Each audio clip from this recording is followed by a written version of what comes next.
चलो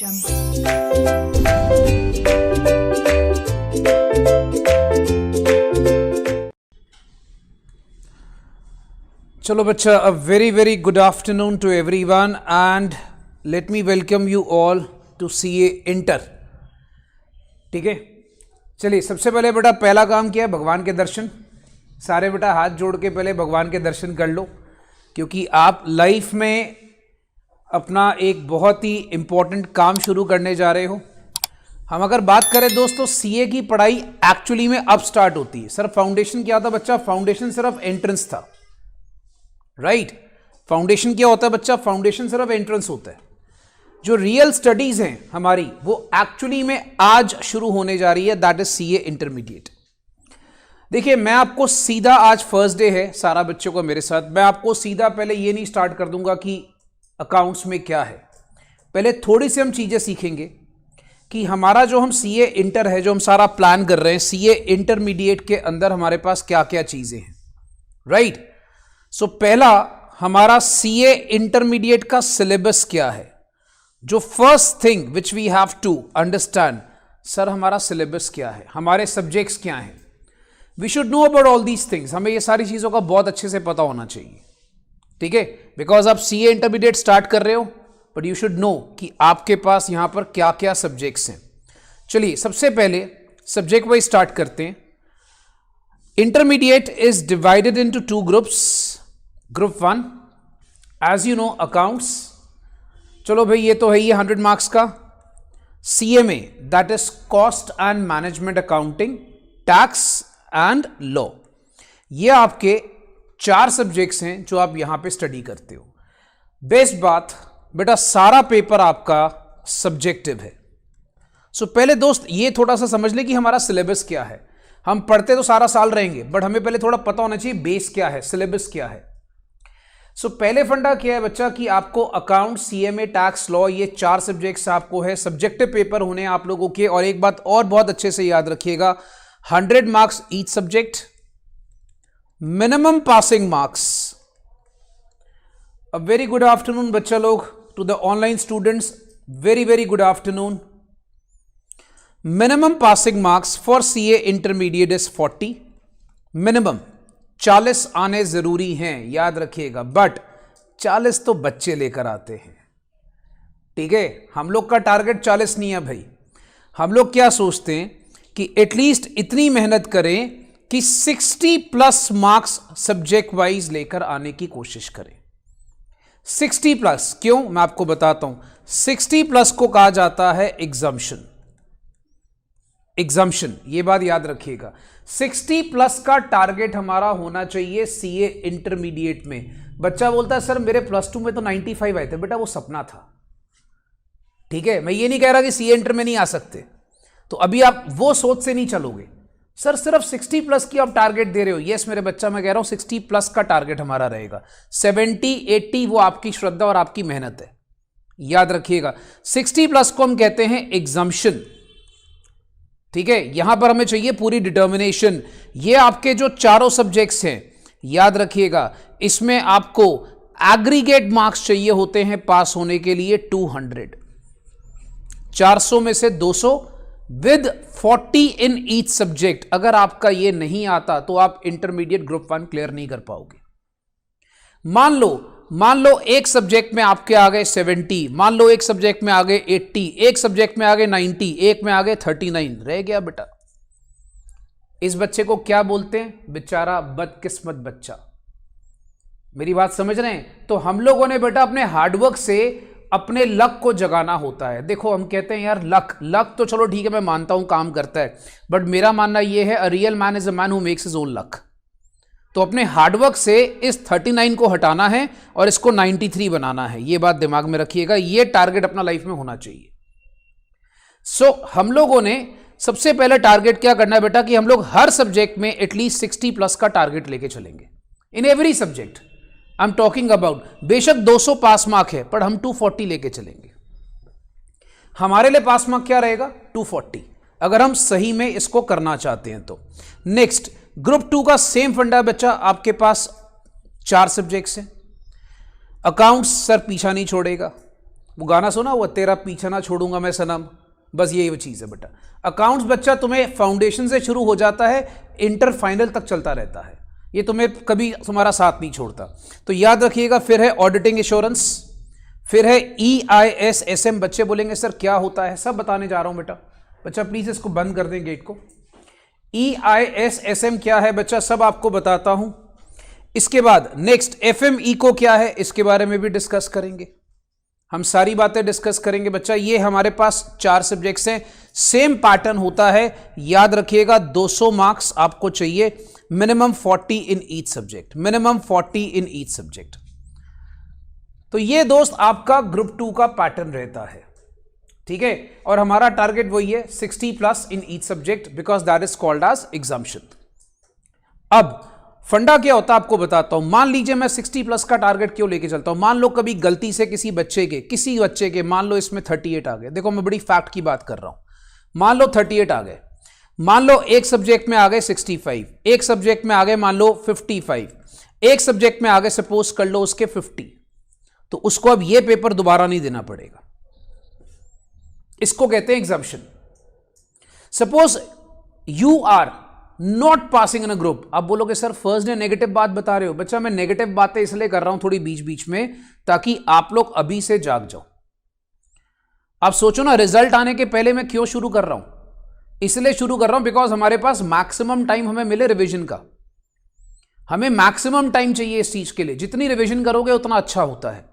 तो ये क्या है, मैं आपको जगा रहा हूं, नेगेटिव बातें नहीं कर रहा मैं आप लोगों के साथ। I am just waking you up. बेटा जाग जाओ अभी से, आराम कर लिया, फाउंडेशन खत्म हुआ, आज काफी दिन हो गए, ठीक है। सर अभी क्रिसमस था, सर न्यू ईयर पार्टी आ रही, सर उसमें डांस करना है। बेटा कुछ नहीं करना, हमारा डिटर्मिनेशन इसमें रहना चाहिए। याद रखिएगा, एडवांस अकाउंट सपोज कर लो तुम 65 लेके चल पड़े हो, मान लो तुम्हारे बाकी में तुम्हारे अगर मान लीजिए किसी भी सब्जेक्ट में से 60 से नीचे आ रहे हैं और एक में 40 से नीचे आ गए, तुम्हारा ग्रुप रह गया, ग्रुप में तुम लुढ़क गए हो।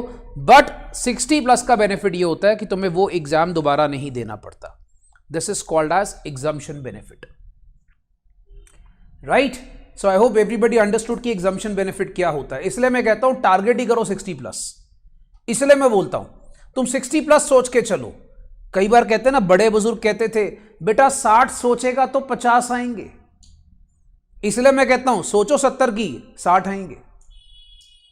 Is that clear? सो फंडा ये लेके चलो बेटा कि हम लोगों ने यहां पर 60+ का टारगेट लेके चलना है। तो ये हमारे सब्जेक्ट्स हैं।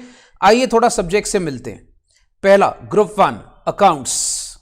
अकाउंट्स कौन है बेटा? हमारा सच्चा दोस्त। मैं आपको एक चीज बताता हूं, इंटरमीडिएट में बच्चे को अकाउंट्स बचा के लेके जाता है। मैं इसलिए नहीं कह रहा कि मेरा सब्जेक्ट है, I am not saying accounts is my subject, इसलिए नहीं बोल रहा, बट एक्चुअली मैं आपको बता रहा हूं कि accounts is the most scoring subject in intermediate. So याद रखना बच्चा, जब भी आप पढ़ाई शुरू करते हो ना, तो अकाउंट्स पे बहुत ज्यादा फोकस करो, बिकॉज अकाउंट्स आपका सच्चा दोस्त है। ये बात याद रखिएगा, accounts is actually your true friend, right. तो ग्रुप 1 का पहला पेपर आपका होता है accounts, the most scoring subject which has the maximum scoring opportunities, याद रखिएगा। फिर होता है सीएमए। सीएमए क्या बच्चा? Cost and management accounting. इसको हम कहते हैं second most scoring subject. Why? पूरा प्रैक्टिकल, पूरा प्रैक्टिकल। और जितने प्रैक्टिकल सब्जेक्ट्स हैं याद रखो उतने स्कोरिंग हैं, और यही आपको बचा के लेके जाएंगे, राइट। सो बच्चे याद रखेंगे बेटा, सीएमए क्या है? Cost and management accounting, the second most scoring subject. So CMA is called as second most scoring subject. आप अपने पास फंडा याद रखना, सीएमए का the second most scoring subject cost and management accounting. 100 marks का पेपर, सब्जेक्टिव। फिर आपका आता है टैक्स। टैक्स बच्चा द मोस्ट इंटरेस्टिंग सब्जेक्ट। ये नॉर्मली हम लोग को कब स्टार्ट करना चाहिए? रिजल्ट्स आने के बाद। ये पहले भी नहीं करना चाहिए। क्यों? क्योंकि इसमें बार बार चेंजेस आते हैं। इसको कहते हैं ताकतवर टैक्स। ताकतवर क्यों? एक सीए का सारा बर्डन टैक्स उठा के बैठा होता है। कल को जब आप सीए बन जाते हो भाई, क्लाइंट का बर्डन भी आपने उठाना है। क्लाइंट हेराफेरी करेगा, आपने उसको बचाना है। सिंपल सा फंडा। सीए का काम क्या है? चालू आदमी या चालू औरत? बात समझ रहे हैं बेटा? चालू आदमी या चालू औरत। तो फंडा क्या है बेटा? सीए का फुल फॉर्म टैक्स। टैक्स में क्या है? ताकतवर टैक्स। मैंने क्यों बोला? बिकॉज हमारे सीए के अंदर मेन गेम होता है बेटा टैक्स का। अकाउंट्स, टैक्स सबसे ज्यादा मेन सब्जेक्ट्स माने जाते हैं। और याद रखना टैक्स हमारा दो हिस्सों में डिवाइडेड है, एक होता है डायरेक्ट टैक्स, एक हमारे मोदी जी ने लेकर आए क्या, इनडायरेक्ट टैक्स। तो हमने एक बार सारे को, सब बच्चों ने मन ही मन बोल देना जय बाबा मोदी जी की, क्योंकि आजकल उनका ही चलती बेटा, जो वो बोलते करना पड़ता है, ठीक है, माननी पड़ती बेटा, आजकल उसका सिक्का चल रहा है, क्योंकि सामने पप्पू है, ठीक है। तो अब समझ रहे सारे मेरी बात बेटा, सामने कौन है, पप्पू, तो पप्पू को तो कोई पूछता नहीं है, तो पप्पू फेल हो गया, ठीक है, उधर से मोदी पास हो गया। सो अल्टीमेटली याद रखिएगा दोस्त, हमारा क्या है भाई, ऐसी बातें नहीं करनी चाहिए पब्लिक प्लेटफॉर्म पे, तो कल को पता लगे मेरे बार धरना यहां पर लगाओ। सो बच्चा याद रखना, डायरेक्ट टैक्स 60 मार्क्स का, इनडायरेक्ट टैक्स है जीएसटी, पूरा जीएसटी आप लोग पढ़ते हो, बट एक्चुअल जीएसटी का मजा आपको आएगा जब आप जाओगे फाइनल में। ये तो बच्चों वाला जीएसटी है, इंट्रोडक्शन होता है सिर्फ 40 मार्क्स का, तो ये आपका पेपर रहता है बच्चा। फिर आपका रहता है लॉ, लॉ में आप लेंगे कानून का मजा। कुछ बच्चों का लॉ फाउंडेशन से फेवरेट सब्जेक्ट है, ठीक है, बच्चों को बड़ा मजा आता है। आपको बता देता हूं, लॉ हमारे पास दो तरह के होते हैं, 60 मार्क्स का होता है कॉर्पोरेट लॉ, जो कंपनी लॉ जिसको बोलते हैं, और 40 मार्क्स के बाकी अदर लॉ होते हैं। तो इसमें आपको पूरे के पूरे लॉ की डिटेल्स, माइन्यूट डिटेल सिखाई जाती है, जो आप लोगों ने फाउंडेशन में पढ़ा, बहुत काम आता है, बिकॉज फाउंडेशन का बेस अगर लॉ का अच्छा हो तो इंटर में बहुत हेल्प करता है, याद रखना, ठीक है। उसके बाद नेक्स्ट एडवांस अकाउंट्स, 13/7 है, कितना प्यारा, जैसे मैंने आपको बताया बेटा, you have to fall in love with this subject, आप इसको छोड़ ही नहीं सकते हो, you can not leave this subject. Why? Because accounts जो है बच्चा, वो ऐसा सब्जेक्ट है जो आपके पास चलता रहेगा फाइनल तक। अब मुझे एक बात बताओ, किसी बच्चे को पता है इसको एडवांस अकाउंट्स क्यों बोलते हैं? आप में से कोई बता सकता है बच्चा एडवांस अकाउंट्स क्यों बोलते हैं? बताओ। अकाउंट्स तो ठीक है, एडवांस अकाउंट्स का क्या सीन है? अकाउंटिंग स्टैंडर्ड तो ग्रुप 1 में भी है मुन्ना, ऐसा तो नहीं कि अकाउंटिंग स्टैंडर्ड ग्रुप 1 में नहीं है, बट पहले देखो बच्चों को पता, सब्जेक्ट का नाम तो हम सुन रहे हैं एडवांस अकाउंट्स, अच्छा ये क्या एडवांस में जाके करना है? नहीं बेटा, यस, गुड पॉइंट, क्योंकि एडवांस अकाउंट्स जो है वो सारा का सारा आपका फाइनल में एक सब्जेक्ट होता है एफआर, फाइनेंशियल रिपोर्टिंग, उसका बेस फॉर्म करता है, ठीक है। याद रखना एडवांस अकाउंट्स कुछ नहीं है, एडवांस अकाउंट्स क्या होगा? लॉ और अकाउंट्स का मिक्सचर, लॉ और अकाउंट्स को जोड़ देते हैं, उसको कहते हैं एडवांस अकाउंट्स। और ये सारा जो अकाउंट्स है ये एक्चुअली में आपको काम आएगा अगले साल जाकर, जब आप फाइनल में जाते हो, इसलिए इसको एडवांस बोला जाता है। मैक्सिमम जो सबसे बढ़िया वाले अकाउंटिंग स्टैंडर्ड्स है ना, वो सारे इसी के अंदर है, इसलिए बोलता हूं 13/7 है, कितना प्यारा, बिकॉज ये छूटने वाला नहीं है। याद रखना, इसमें ऐसे दिल बना के बैठ जाना आप लोगों ने, अगले साल फिर से दिल को आपने देते जाना है। किसको? आईसीआई को दिल देते जाना भाई, इसको याद रखिएगा। एडवांस अकाउंट्स आ गया हमारा। फिर हमारा है ऑडिटिंग एश्योरेंस, रट्टा मार। आधे लोग क्या करते हैं, सर इसको जैसे ही ऑडिटिंग की किताब खोली नींद आनी शुरू हो गई। बेटा देखो, इसके ऊपर बड़ा सिंपल सा फंडा है, पूरा रट्टा मार सब्जेक्ट है ये, बट इसको समझना भी चाहिए। वैसे मैक्सिमम स्टूडेंट्स क्या करते हैं, इंटर लेवल पे इसको रट्टा मारते रहते हैं, इसलिए मैं इसका नाम रख देता हूं रट्टा मार सब्जेक्ट, क्योंकि बच्चे रट्टा मारते हैं। और इसको थोड़ा सा इसमें क्रामिंग, थोड़ी कैपेबिलिटीज क्रामिंग की डेवलप करनी भी पड़ती है ऑडिटिंग के अंदर, क्योंकि बेटा ऑडिटिंग जो है वो हमारी क्रामिंग को इंप्रूव करता है। सर क्रामिंग काम आती है? यस मेरे बच्चा, क्रामिंग काम आती है, बिकॉज वो बोलते हैं भाई लैंग्वेज सेम रख, ठीक है। हमें वहां पर एक ग्रंथ मिलता है, समझते हैं ना, एक बुक मिलती है हमें आईसीआई की तरफ से, मॉड्यूल बोलता है बात है भाषा सेम रख भाई, तो इसलिए कई बार इसका नाम रख दिया जाता है रट्टा मार, याद रखिएगा। फिर एक सब्जेक्ट आपके पास आता है, बोलता है यार आदमी सीए बन जाता है बट उसको बेचारे को ना कंप्यूटर्स की नॉलेज नहीं होती, तो सब्जेक्ट बना दिया उन्होंने कंप्यूटर की नॉलेज देने के लिए, एंटरप्राइज इंफॉर्मेशन सिस्टम 50 मार्क्स का, स्ट्रैटेजिक मैनेजमेंट 50 मार्क्स का। तो ये सब्जेक्ट उन्होंने आपके लिए तैयार करा, EISSM, ठीक है, that is enterprise information system, जो आपके पास सारा का सारा कंप्यूटर की नॉलेज के ऊपर बेस्ड है। स्ट्रैटेजिक मैनेजमेंट जो है वो बेस्ड होता है कि how to manage things. Simple सी भाषा में बात करें, बचपन में BST पढ़ा है सबने, बिजनेस स्टडीज, कुछ कुछ वैसा, थोड़ा सा एडवांस लेवल का। ये हो गया पूरा आईटी और ये हो जाएगा आपका थोड़ा सा बीएसटी। सो आईटी और मैनेजमेंट स्किल्स का mixture, that is called as EISSM, right.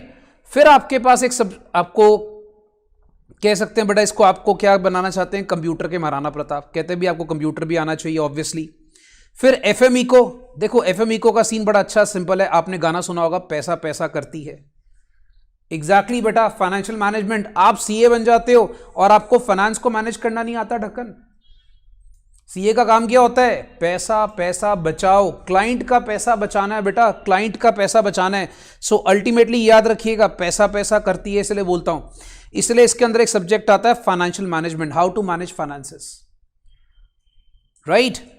अच्छा, economics for finance, sir economics यहां पर भी, यस बच्चा, बट ये थोड़ी सी फाइनेंशियल इकोनॉमिक्स होती है, ये डिफरेंट होती है थोड़ी नॉर्मल इकोनॉमिक्स से, ठीक है। बेसिकली क्या होता है मैं आपको बताता हूं, ये सब्जेक्ट के बारे में थोड़ी सी कहानी आपको सुना देता हूं। जैसे फॉर एग्जांपल, आप लोगों को पता है म्यूचुअल फंड्स, सुना हुआ बच्चों लोग, म्यूचुअल फंड्स क्या होते हैं। फॉर एग्जांपल, एसबीआई ने सब पब्लिक को इन्फॉर्म करा कि हम लोग म्यूचुअल फंड्स लॉन्च करने वाले हैं। पब्लिक को बोल दिया सर म्यूचुअल फंड लॉन्च करने वाले हैं, ठीक है जी, म्यूचुअल फंड लॉन्च कर लिया। अब म्यूचुअल फंड बच्चा लॉन्च तो कर दिया उन लोगों ने, बट वो आपसे पैसा लेकर लगाएंगे कहां पर, वो पैसा लेकर आपको उन्होंने वादा कर दिया कि आपको 10% रिटर्न देंगे आपके पैसे का, बट पैसा लेके वो कहां पे लगाएंगे। तो उन लोग क्या करते हैं, उन लोग करते हैं फाइनेंशियल मैनेजमेंट, मतलब वो देखते हैं कौन कौन सी कंपनीज में इस पैसे को लगा दिया जाए ताकि हमें मैक्सिमम रिटर्न मिले। अब उन्होंने सपोज कर लो XYZ कंपनीज में लगा दिया, सपोज कर लो उन्होंने भाई आजकल हमारे अंबानी बाबा काफी छाए हुए हैं, ठीक है, उनकी कंपनी में लगा दिया। एक और है अदानी बाबा, छाए हुए हैं, क्यों, मोदी बाबा की छत्र छाया है, समझ रहे हैं सारे। तो भाई ये सारे बहुत छाए हुए हमारी कंट्री के अंदर। तो इन लोगों ने क्या करा, एसबीआई ने पैसा उनसे लिया, आगे उनको इन्वेस्ट कर दिया उनकी कंपनीज में, वहां से एसबीआई को 12% रिटर्न आ रहा है, वो आपको आगे 10% दे देती है। सो बेटा यही चीजें जो होती हैं सिखाई जाती हैं फाइनेंशियल मैनेजमेंट में। जैसे फॉर एग्जांपल, आपकी कंपनी ने बड़ी मशीन खरीदनी है, पैसा उसमें इन्वेस्टमेंट करोड़ों का है, करनी चाहिए कि नहीं करनी चाहिए। कल को मैं इतनी बड़ी मशीन खरीद लूं, मुझे रिटर्न ही ना आए, ठीक है, इतना बड़ा पैसा मैं लगा दूं, तो वो पैसा लगाना चाहिए कि नहीं लगाना चाहिए, उसी को कहते हैं फाइनेंशियल मैनेजमेंट। बाकी जो भी इन सब्जेक्ट्स के एक्सपर्टाइज टीचर्स हैं आपको और अच्छे से बता सकेंगे सब्जेक्ट क्या है।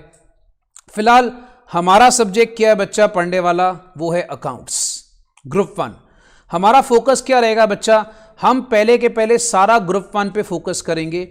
अपना जो सारा स्टडी पैटर्न रहेगा मैं इसी तरीके से कराऊंगा, मैं बच्चों को बोलूंगा पहले सारा ग्रुप 1 पे फोकस कर लो, उसके बाद हम ये डिसाइड करेंगे कितने बच्चे ग्रुप 2 की तैयारी करना चाहते हैं, उसके हिसाब से हम ग्रुप 2 स्टार्ट करेंगे।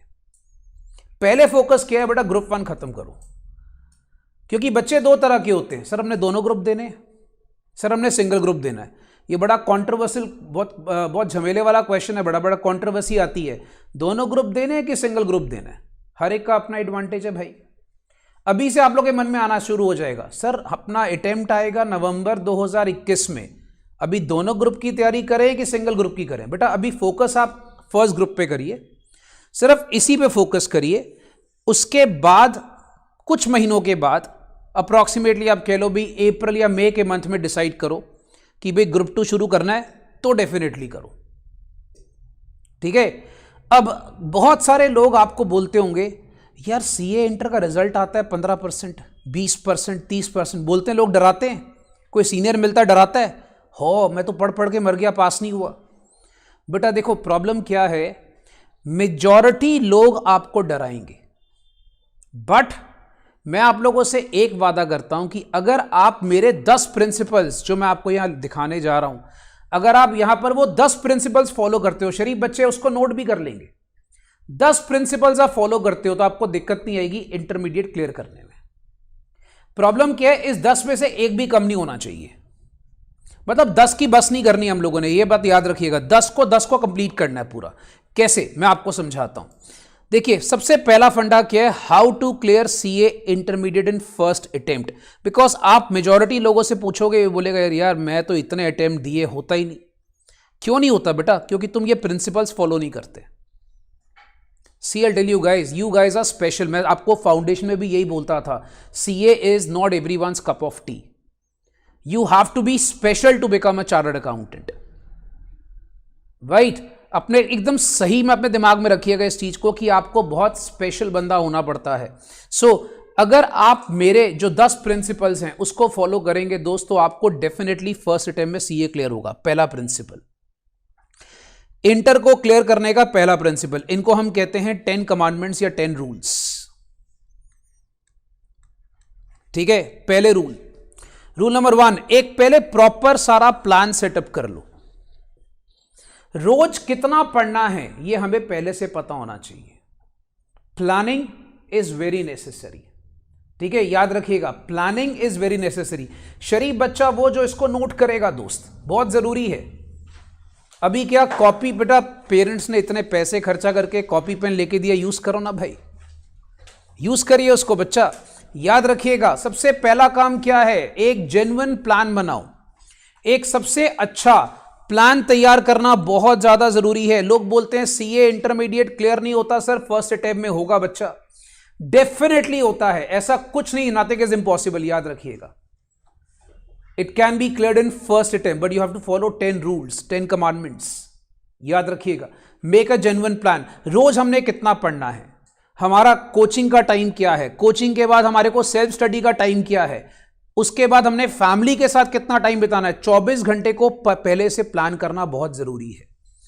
24 आवर्स में हमने सोना कितना है, याद रखिएगा, उसका भी प्लान बनाना जरूरी है। 24 आवर में कितना नेटफ्लिक्स या कितना दूसरी चीजें देखनी है, उसका भी प्लान बनाना जरूरी। करना सब कुछ चाहिए, सब कुछ करो लाइफ के अंदर, बट बेटा मजे लेकर जिंदगी को जियो और साथ ही साथ मेहनत भी करो। अगर लाइफ को हम प्रॉपर प्लान के साथ लेके चलेंगे तो आपको एक चीज का बता देता हूं कि आप एंजॉय भी करेंगे, एजुकेट भी अपने आप को करेंगे और आप क्वालिफाइड भी हो जाएंगे। So planning is very necessary. फिर उसके बाद कुछ लोग अगले साल से ना मैं एक्सरसाइज करने वाला हूं, हर साल के एंड में प्लान बनाते हैं। मोटे लोग एक्सरसाइज करेंगे, पतले लोग कहते हैं जी हम लोग और मोटे होंगे। अल्टीमेटली क्या होता है, अच्छा मैं बताता हूं, मेरे बहुत सारे दोस्त, सर अगले साल से ना यार जिम शुरू करेंगे यार, पक्का यार, इस साल तो देख 2020 में ना मैंने बॉडी बना ली है। आप लोग में से कई लोग ऐसे सोचते होंगे, मैं पक्का जिम जाना ही जाना है, पक्का जाना है। पता लगा क्या भाई, ढक्कन जिम गया, वहां पर 4 लड़कियां देखी, हा लड़कियां देखकर वापस आ गया। क्या कर रहा है बंदा यही टाइम पास कर रहा है। मेरा कहने का मतलब क्या है, प्लान बनाना है बेटा, प्लान को एग्जीक्यूट करना जरूरी है। खाली प्लान बनाने से नहीं होता। रेजोल्यूशन पास कर लिया, मैं न्यू ईयर में ये करूंगा, अरे ढक्कन उसको एग्जीक्यूट करना है। मैं थक गया, चल बाकी काम कल करूंगा, तुम कभी नहीं कर सकते भाई। अगर तुम ये प्लान करके चल रहे हो ना कि मैं सीए इंटर में आकर बाकी काम कल करूंगा, बेटा भूल जाओ, बाकी काम कल वाला कोई सीन नहीं है। फिर आपके मन में सवाल आएगा, यार मेरा फ्रेंड तो दूसरे दोस्तों के साथ बाहर गया, मैं तो कमरे में बंद होके पढ़ रहा हूं। बेटा कल वही फ्रेंड होगा जो आज से 4 साल बाद तुमसे पैसे उधार मांगने आएगा। याद रखिएगा, जब तुम सेट हो जाओगे लाइफ में 4-5 साल बाद, ये वही दोस्त होंगे जो तुमसे पैसे उधार मांगने आएंगे, जिनके हाथ ऐसे होंगे और तुम्हारे हाथ ऐसे होंगे। अब बताओ बड़ा कौन, जिसका हाथ ऐसे कि ऐसे, देने वाला बड़ा कि मांगने वाला बड़ा? तो खुद सोच लो। सो अगर आपको देने वाला बनना है तो याद रखिएगा, ये जो सैक्रिफाइस है लाइफ में करना पड़ेगा। मैं ये नहीं कह रहा कि दोस्तों के साथ मत जाओ, बट उसका भी प्लान होता है यार।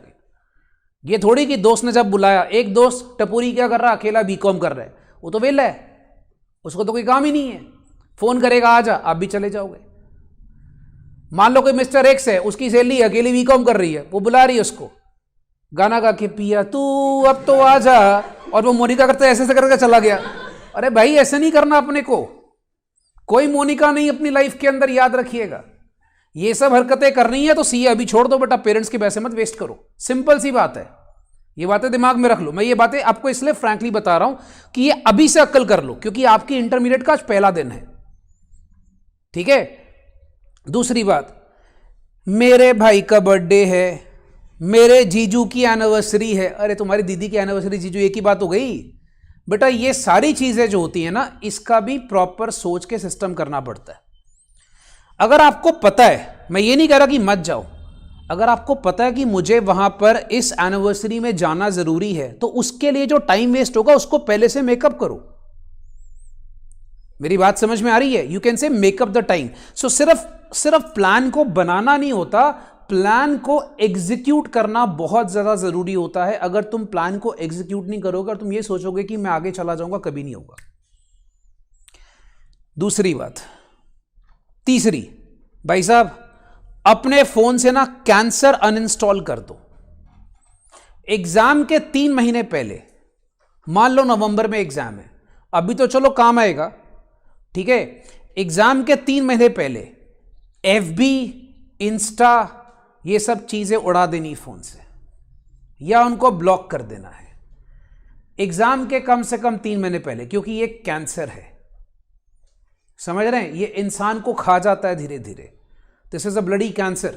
क्योंकि आप कुछ भी कर लो, जरा 10 मिनट देखो, बच्चा क्या करेगा, इंस्टा खोल लेगा, उसमें नोरा फतेह अली खान की फोटो आ रही होगी, वो डांस करेगी, बच्चा देख रहा है, आहा। अरे भाई मेरे, ये सब बंद करो यार। अभी इस टाइम पे कोई नोरा नहीं, कोई डोरा नहीं, याद रखिएगा। सो ये सारी कहानी आपको 3 महीने के पहले एग्जाम्स के पहले, चलो अभी ठीक है, अभी आप रिलैक्स कर रहे हो, अभी आप स्टडी पीरियड पे हो, बट एग्जाम के 3 महीने पहले बिल्कुल बंद। एग्जाम के 3 महीने पहले पता है क्या होता है? जब अपना रिवीजन टाइम आता है, जैसे हम संन्यास नहीं ले, संन्यास, हम दुनिया को जानते ही नहीं है, ठीक है, वो लेना पड़ेगा तो जाकर आप अच्छे से मार्क्स लेकर आओगे।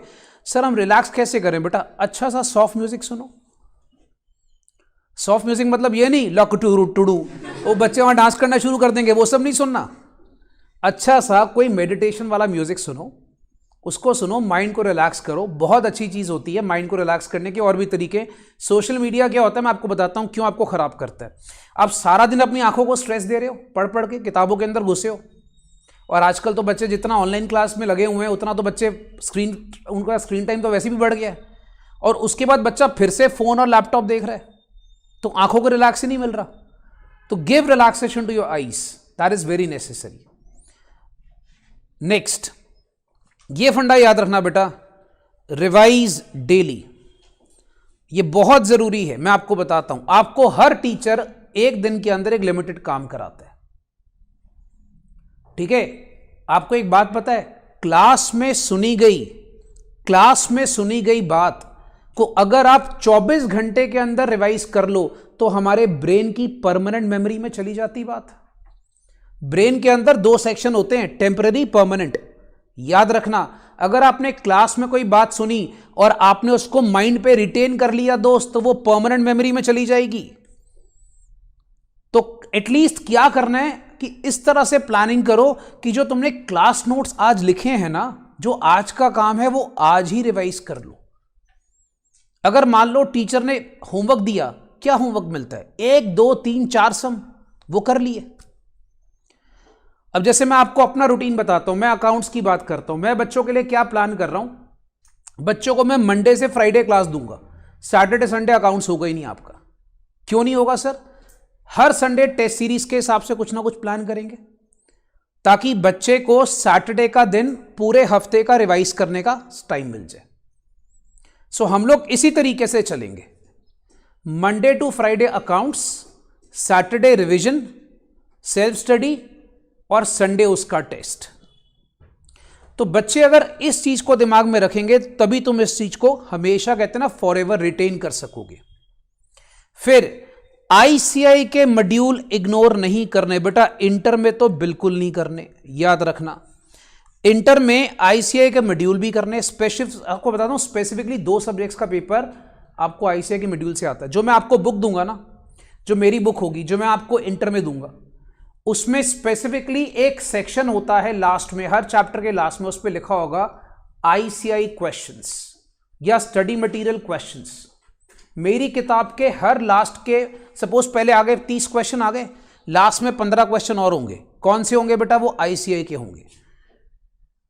अभी मेरा मतलब क्या है कि मैं आपको सारे आरटीपी, पास्ट एग्जामिनेशन पेपर्स सारे मैं एक ही मटेरियल में डाल दूंगा, ताकि हम लोगों को इधर उधर भागने की जरूरत ना पड़े, ठीक है। मैं हर चीज को कंपाइल करके आपको अपनी एक बुक बना के दे दूंगा, उससे बेनिफिट क्या होगा बच्चे को कि बच्चे को बार बार यार मॉड्यूल खोलना है, बच्चा बोलेगा सर मुझे आरटीपी भी खोलनी है, मुझे एमटीपी खोलनी है, मुझे प्रैक्टिस मैनुअल खोलना है, मुझे पास्ट ईयर पेपर देखना है। कुछ नहीं करना तुम्हारे मॉड्यूल में सारे क्वेश्चंस होंगे, उसमें मेंशन होगा कि ये पेपर में ये क्वेश्चन आया था इस साल, वो डेट भी मेंशन होगी जिस साल क्वेश्चन आया था।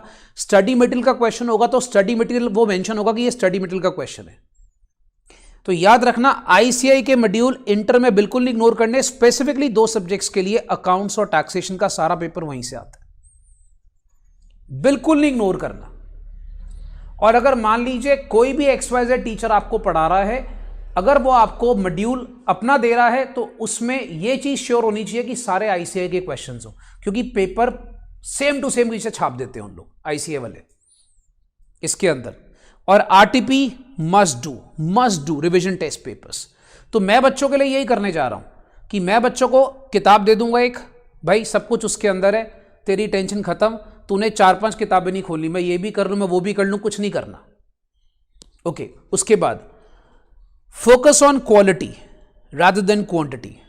सर ये बहुत इंपॉर्टेंट पॉइंट है बच्चा लोग, ये बहुत बहुत बहुत बहुत इंपॉर्टेंट पॉइंट है, याद रखिएगा दोस्तों। मैं आपको बताता हूं क्यों। मैं 400 क्वेश्चन करूंगा तो मैं जीत जाऊंगा, तुम ढक्कन हो। यहां पर मुद्दा 400 क्वेश्चन का नहीं है बेटा। अगर तुमने 400 छोड़ तुमने 40 क्वेश्चन करे और 40 क्वेश्चन में अगर तुम्हारा कॉन्सेप्ट क्लियर है, तुम 400 अपने आप सॉल्व कर लोगे। सो मुद्दा क्या है बेटा, तुम्हारा कॉन्सेप्ट क्लियर होना चाहिए। याद रखिएगा, तुम्हारा अगर कॉन्सेप्ट क्लियर है तो तुम 400 क्वेश्चन भी कर लोगे तो भी कोई फर्क नहीं पड़ने वाला, बिकॉज लास्ट में पढ़ने के लिए एक ही दिन मिलता है, याद है ना। तो लास्ट में असली पढ़ाई उसी दिन में होती है। तुम्हारा कॉन्सेप्ट क्लियर होना चाहिए। तुमने बेशक 40 क्वेश्चन सॉल्व करे, सफिशिएंट है। यहां पर क्वांटिटी मैटर नहीं करती है। अभी कॉलेज में जैसे हम एग्जाम देते हैं बीकॉम के, वहां पर हम कोई थ्योरी लिखते हैं, फेंक, कुछ नहीं आ रहा फेंक ही जा। मेरा एक स्टूडेंट मुझे बोला सर पंजाबी की पिक्चर में, सॉरी पंजाबी के एग्जाम में मैं मूवी की स्टोरी लिखाया, मार्क्स मिल गए मुझे। तो ये क्या कर रहा है बच्चा, फेंक रहा है। ठीक है, तो ग्रेजुएशन हमें क्या बनाता है, फेकूचंद। यहां फेकूचंद वाला काम नहीं बेटा, उनको क्वालिटी से मतलब है। तुम्हारा पेपर का अटेम्प्ट सही होना चाहिए तो तुम्हें मार्क्स मिलते हैं। तुम बोलोगे मैं फेंकूं तो वो बोलेगा ठीक है बेटा तू फेंक, हम कैच नहीं करेंगे। आईसीए का बोलेगा हम तेरे को कैच नहीं करने वाले, चला जा अगले साल आ दोबारा से, क्योंकि सीए का एक और मतलब होता है कम अगेन। ठीक है, नेक्स्ट, उसके बाद रात को मोबाइल नहीं चलाना और 6 घंटे से ज्यादा नहीं सोना। सर क्या करूं सर, सर्दियों में तो रजाई से निकलने का मन नहीं करता सर, क्या करूं मैं इसका। बेटा ये तो करना पड़ेगा भाई। ये जो अंगड़ाइयों का आपका स्टाइल है ना सुबह सुबह, सब बंद करो बेटा। 6 घंटे से ज्यादा नहीं सोना, याद रखिएगा।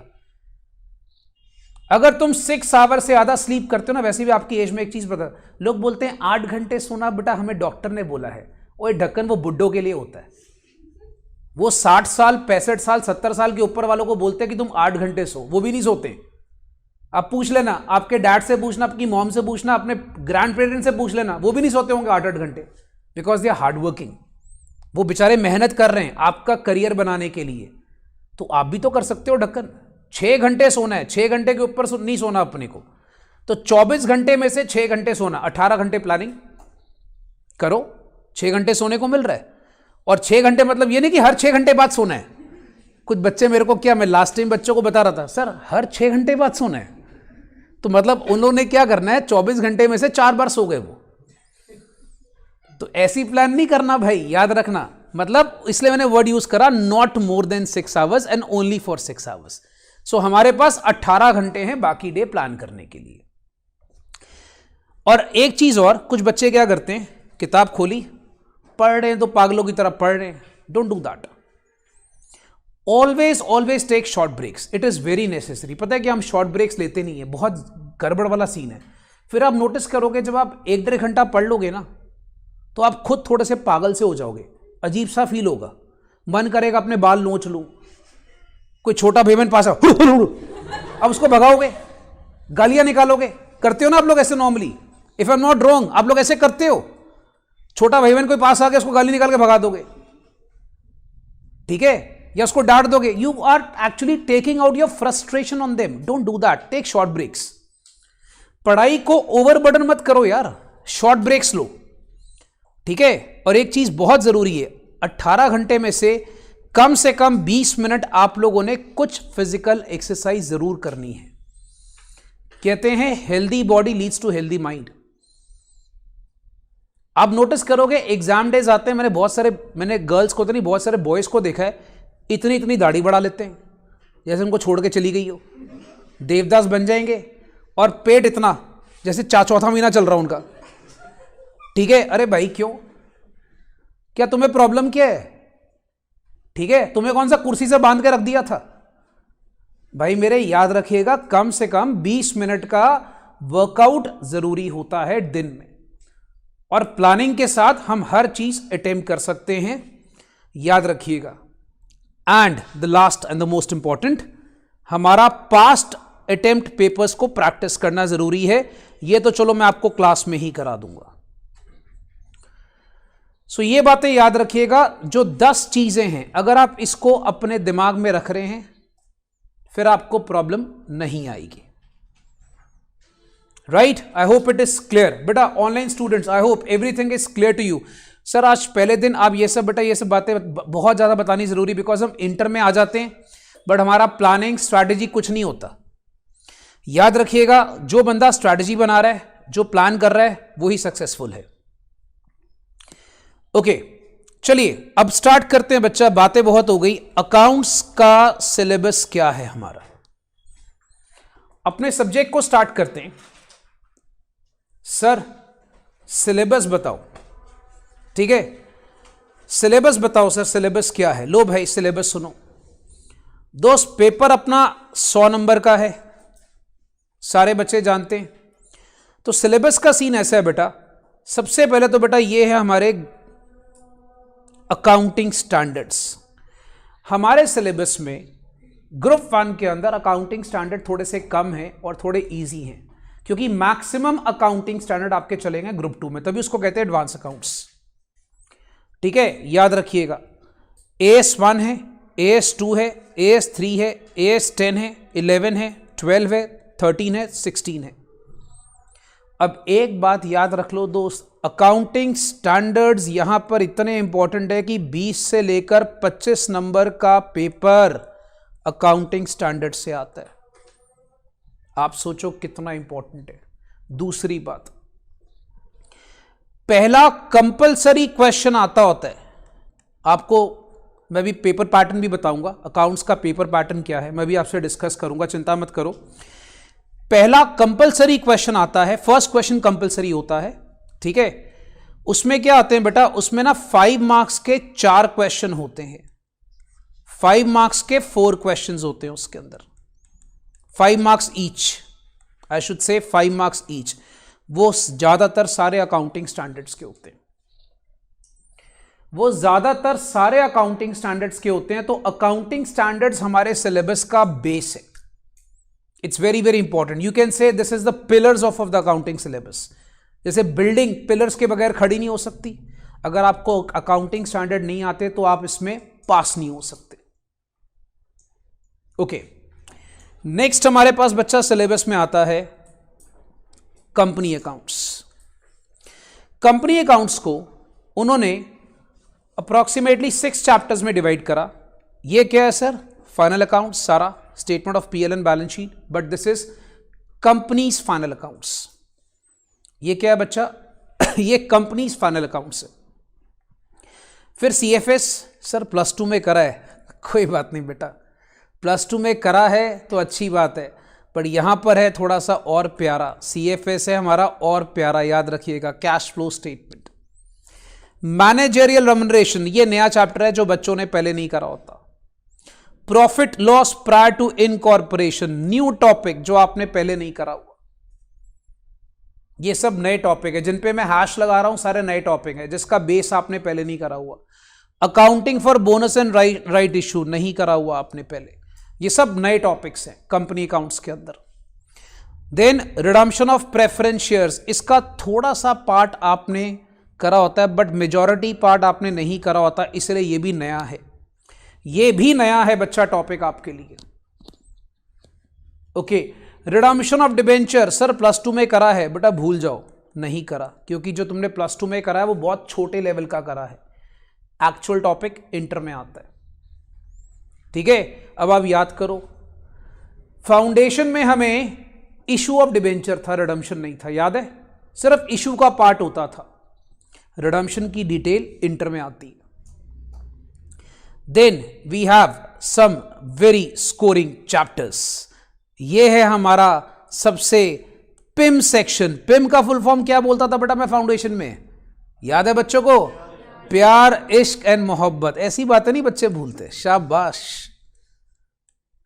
ये सबसे पिम सेक्शन है। क्यों? सबसे इजी चैप्टर्स हैं और बहुत स्कोरिंग है, बहुत स्कोरिंग है। क्यों, मैं आपको बताता हूं। फंडा ये है बच्चा, इन 3 चैप्टर से आपको 20 से 25 मार्क का पेपर आता है। इन 3 चैप्टर से आपको 20 से 25 नंबर का पेपर आता है। तो ये हमारा बड़ा ही इंपॉर्टेंट सेक्शन और बहुत स्कोरिंग है। एक तो चैप्टर इजी, चैप्टर छोटे छोटे, बड़े चैप्टर्स नहीं है, ज्यादा क्वेश्चन इसमें करने नहीं है, और स्कोरिंग बहुत है। फिर ये है स्पेशल टाइप ऑफ अकाउंटिंग। ये भी बेटा आपका एक तरह से पिम 2, दूसरा प्यार। दूसरा प्यार क्यों? अगर आप देखोगे दूसरा प्यार मतलब सर ये भी 20 से 25 नंबर का आता है। ठीक है, तो 20 से 25 नंबर में आप यहां पर काफी कुछ स्कोर कर जाते हो। बच्चे अगर देखेंगे तो ये टॉपिक थोड़े थोड़े बच्चों ने कभी बीकॉम में कर लिए होते हैं, ये भी आपने हल्का सा बीकॉम में करा होता है, बट इसका एडवांस लेवल अब जाकर आता है। ये चैप्टर जो है हमारा आज का शुरुआती चैप्टर है जिसको हम करते हैं। मैं हमेशा बच्चों को ना नॉर्मली इस टॉपिक से शुरू करता हूं सीए इंटर के अंदर। इसको कहते हैं accounts from incomplete records. Sir why we are starting with this chapter? Because इस चैप्टर से जो बेस बनता है वो अगले 3 टॉपिक्स में काम आता है। याद रखिएगा, अगले 3 से 4 चैप्टर्स में हमें यह काम आएगा। अच्छा, अब इसका थोड़ा सा आपको मैं पैटर्न समझा देता हूं। जैसे 20 से 25 नंबर का ये हो गया। सर कंपनी अकाउंट्स कितने मार्क्स का आता है? बेटा कंपनी अकाउंट्स आप सपोज कर लीजिए अप्रोक्सीमेटली 30 मार्क्स की वेटेज है कंपनी अकाउंट्स की, अप्रोक्सीमेटली 30। क्योंकि आपको पता है बेटा चॉइस आती पेपर में, और चॉइस मिला मिलू के पेपर थोड़ा सा 100 नंबर से ऊपर चला जाता है अगर हम चॉइस को भी एग्रीगेट करें तो। सो पेपर हमारा इस तरह से बढ़िया बनता है। याद रखिएगा, मैं आप लोगों को सबसे पहले ये वाले टॉपिक्स पे फोकस करने को बोलूंगा, बिकॉज ये जो पिम 1 और पिम 2 के टॉपिक्स हैं ये बहुत स्कोरिंग है, तो पहले फटाफट से इसको खत्म करना चाहिए। और मैं बच्चों को सलाह भी ये देता हूं कि तुम पहले इन चैप्टर्स को खत्म करो। क्यों? अगर तुमने सपोज ये खत्म कर लिया, सपोज कर लो बेटा तुमने ये खत्म कर लिया, तुम्हारा 50 नंबर पक्के, 50 मार्क्स तुम्हारे पक्के इसके अंदर से, 40 के ऊपर तो क्रॉस कर गए आप। और ये चैप्टर है भी छोटे और चैप्टर है भी इजी, राइट? सो बच्चे याद रखेंगे बेटा, पहले हम ये सारे पिम 1 और पिम 2 वाले चैप्टर्स ही करेंगे। तो हमारा सिलेबस जो है आप इसमें देख सकते हैं बच्चा, डिवाइडेड है इस तरीके से। एक सेक्शन 1 आ गया अकाउंटिंग स्टैंडर्ड्स, एक हो गया हमारे पास कंपनी अकाउंट्स सारा का सारा, फिर एक हो गया स्पेशल ट्रांजैक्शंस, और एक हो गया स्पेशल टाइप ऑफ अकाउंटिंग। तो 4 सेक्शन में हमारा सिलेबस डिवाइडेड है, राइट? सो बच्चे इस चीज को समझ जाएंगे बच्चा कि ये जो आपके पास चैप्टर्स हैं, ये जो लास्ट के हमारे चैप्टर्स हैं 6 चैप्टर्स, ये बहुत स्कोरिंग है। 1 2 3 4 5 6 and very very scoring and sure shot 50 number approximately इसमें से पेपर आपका निकल कर आता है, राइट? ओके, सो एक बार हम डिस्कस करेंगे बच्चा कि हमारा पेपर पैटर्न क्या है।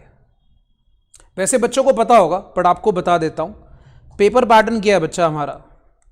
सारे बच्चे अच्छे से समझ लें कि हमारा पेपर पैटर्न क्या होगा। क्वेश्चन 1 आता है बच्चा सीए इंटर में अकाउंट्स के अंदर, जो नॉर्मली एएस का क्वेश्चन होता है, जैसा मैंने आपको बताया, ठीक है? इसमें 5 मार्क्स के, 5 मार्क्स ईच के 4 क्वेश्चंस होते हैं। तो अकाउंटिंग स्टैंडर्ड्स आप समझ सकते हैं कितनी ज़्यादा इंपॉर्टेंस है। फिर आपके पास क्वेश्चन 2, क्वेश्चन 3, क्वेश्चन 4, क्वेश्चन 5 और क्वेश्चन 6 होता है। और आपको बता दूं दोस्त, इसमें एक बात याद रखिएगा, हर क्वेश्चन एग्रीगेट 20 मार्क्स का होता है।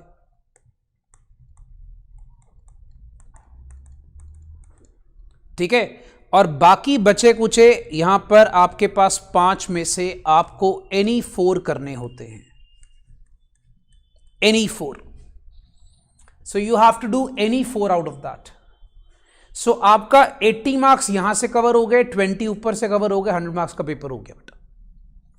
सो बच्चे इस सिस्टम को याद रखना।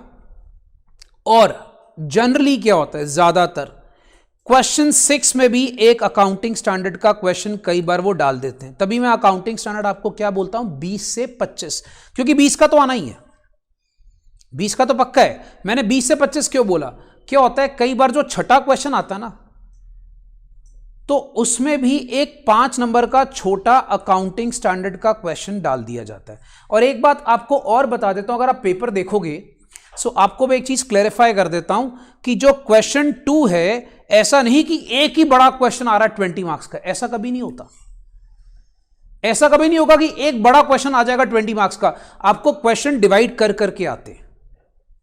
सपोज कर लो क्वेश्चन 2 के सब पार्ट्स होंगे, first part, second part, third part, ऐसे करके सब पार्ट्स होते हैं, तो जाकर वो एग्रीगेट 20 का बनता है। राइट?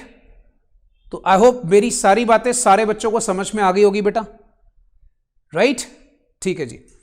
तो चलिए हम एक काम करते हैं, जैसा कि मैंने आपको बताया कि हम लोग क्या करने जा रहे हैं, हम लोग आज अपना फर्स्ट चैप्टर स्टार्ट कर रहे हैं।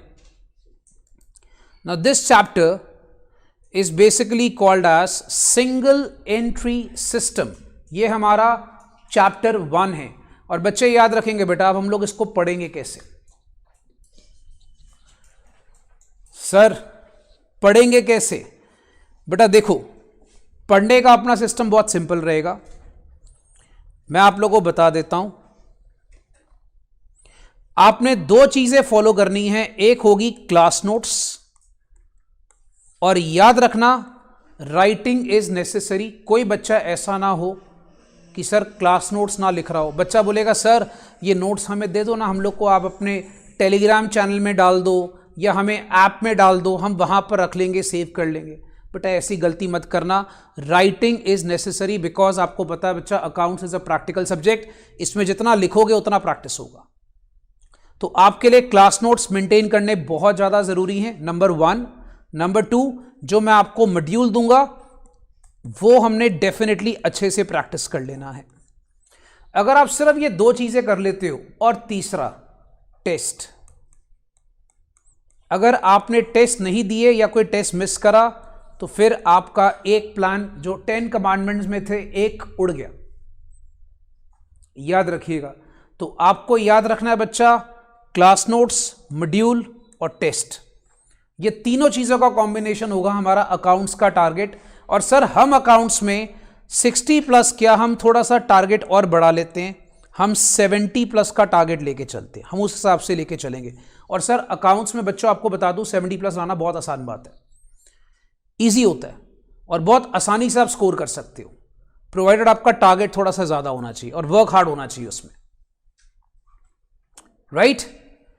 चलिए भाई, online students, any questions to be asked before I start teaching the next chapter, the first chapter? बेटा आप लोग ने कुछ पूछना किसी ने ऑफलाइन? पक्का? ठीक है। ऑनलाइन दोस्तों अगर कुछ पूछना है बेटा तो बता दो, अदरवाइज फर्स्ट चैप्टर की हेडिंग लिखो, that is called as single entry system. Copy लेके रेडी रहें और फटाफट से पहले चैप्टर की हेडिंग लिख लें।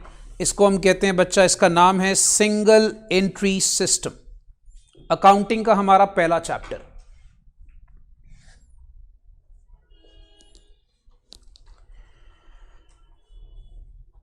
चलिए, दैट्स ग्रेट। ठीक है, दैट विल बी ग्रेट बच्चा। अच्छा, अब सिंगल एंट्री सिस्टम जो है ये है क्या बेसिकली? देखिए, सिंगल एंट्री का दूसरा नाम है अकाउंटिंग फॉर इनकम्प्लीट रिकॉर्ड्स। इसका दूसरा नाम क्या है बच्चा? इसको कहते हैं अकाउंटिंग फॉर इनकम्प्लीट रिकॉर्ड्स। आप देखोगे आईसीए का जो मैंने आपको मॉड्यूल दिखाया अभी, उसका सिलेबस जो मैंने आपको सारा दिखाया, उसके अकॉर्डिंगली अगर आप चेक करोगे दोस्तों, तो आप उसमें देखोगे आपके पास नाम है अकाउंटिंग फॉर इनकम्प्लीट रिकॉर्ड्स। अब ये इनकम्प्लीट रिकॉर्ड्स है क्या? तो पहले इसका मीनिंग लिखते हैं। We'll write down the meaning, please write it down. मैं आपके लिए डिक्टेट कर रहा हूं, लिखना शुरू करते हैं बेटा। Incomplete accounting records, incomplete accounting records are those accounting records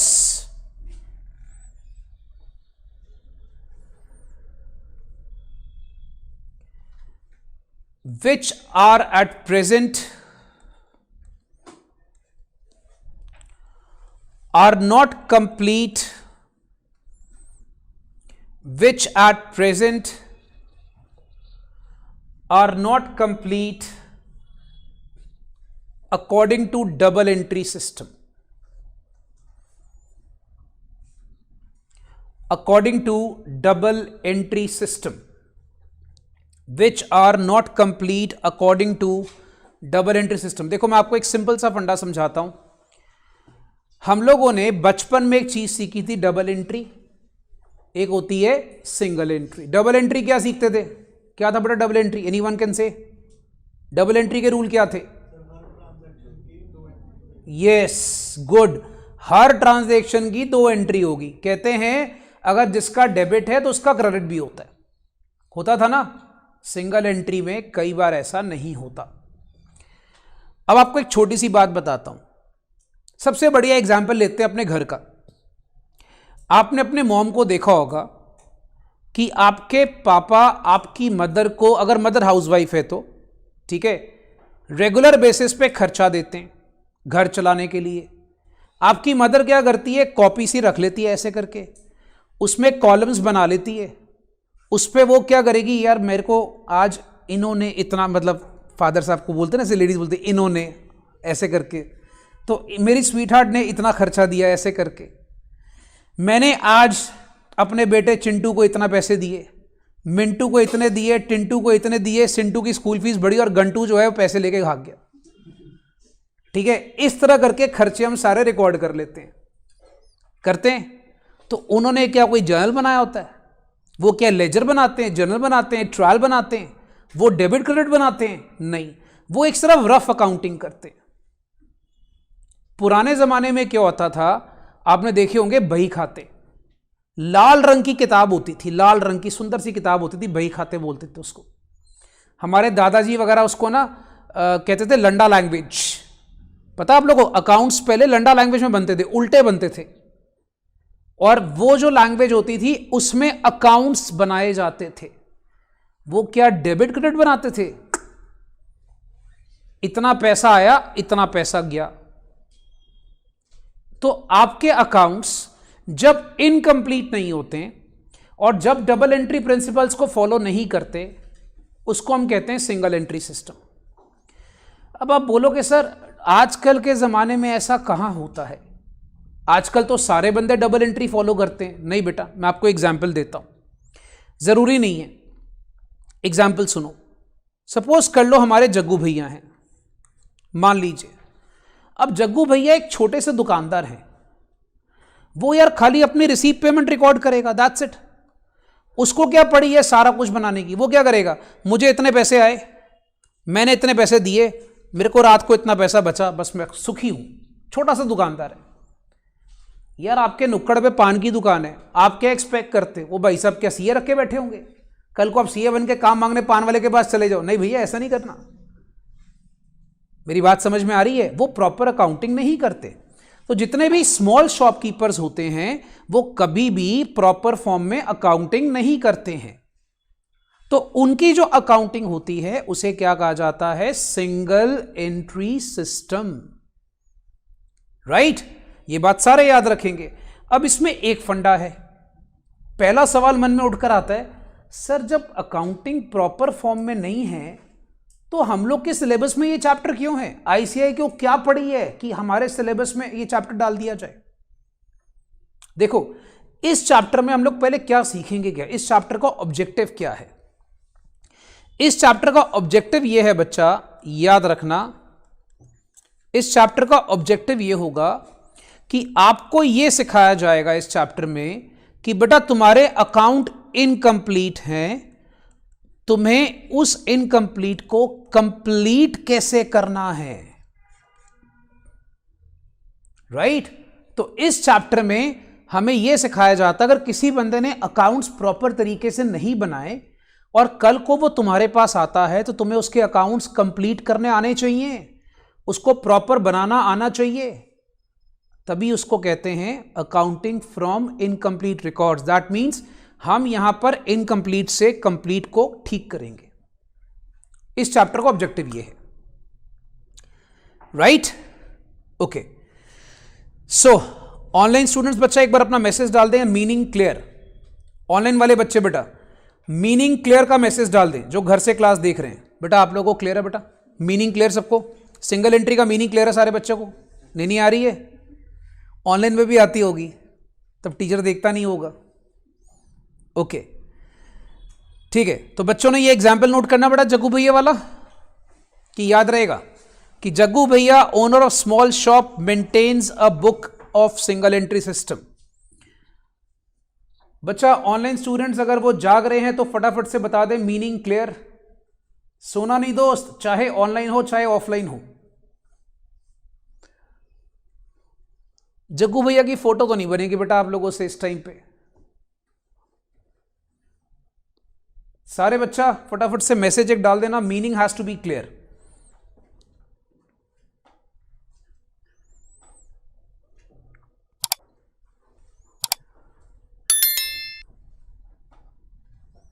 चलिए, दैट्स ग्रेट। अब आइए सर, इसका नेक्स्ट हमारे पास क्या रहेगा? फीचर्स क्या है सिंगल एंट्री सिस्टम के। अब क्या करना है सर, 1 मिनट के लिए अपने पेन नीचे रख देने हैं बेटा, मैं समझाऊंगा फिर आप उसको आराम से नोट करेंगे, आपको टाइम दिया जाएगा। 1 मिनट सुन लो सर। क्यों? क्योंकि बेटा थ्योरी जो है ना हम बिल्कुल इग्नोर नहीं करेंगे, थ्योरी इंपॉर्टेंट है, ठीक है? थ्योरी आती होती बेटा पेपर में। सबसे पहली बात, it is an inaccurate, unscientific and unsystematic method of recording business transaction. इतनी अंग्रेजी सबको आती भाई?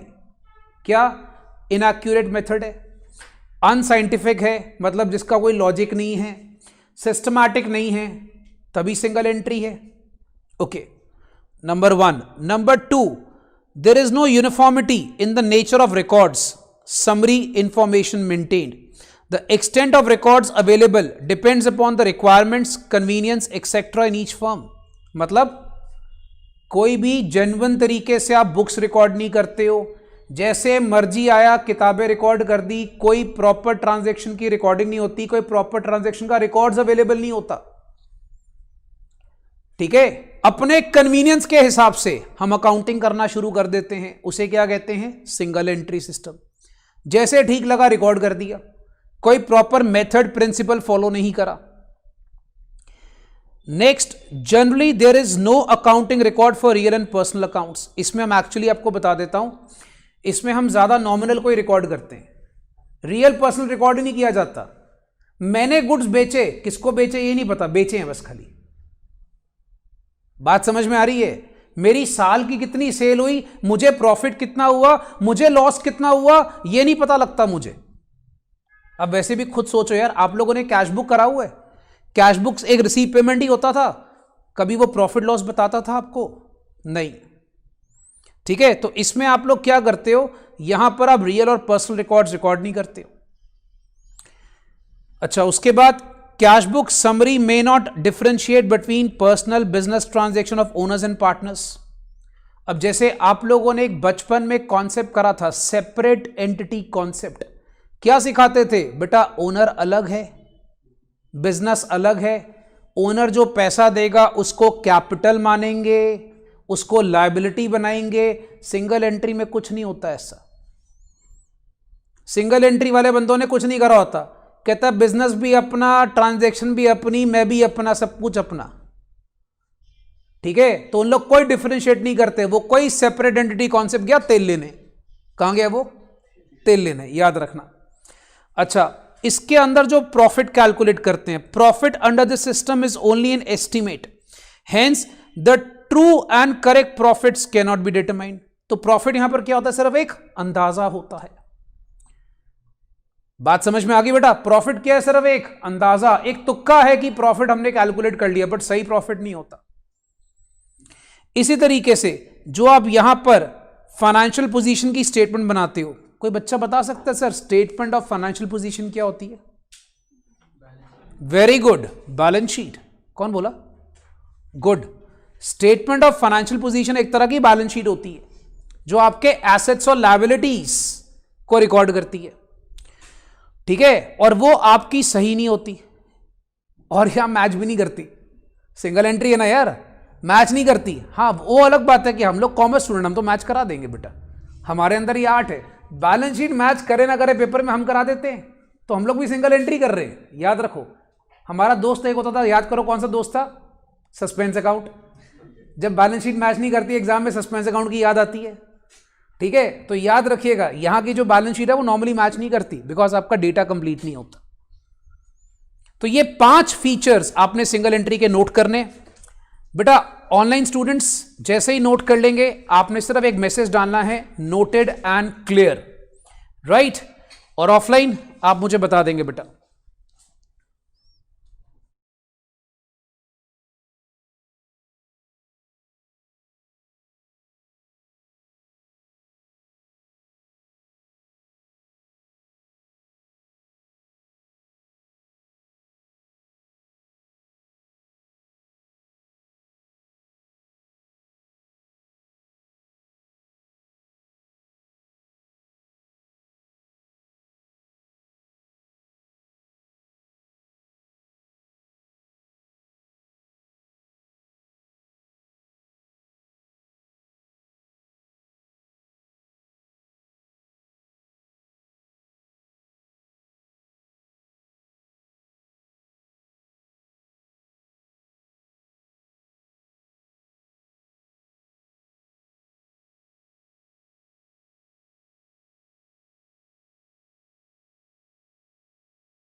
चलिए, I hope everyone has noted.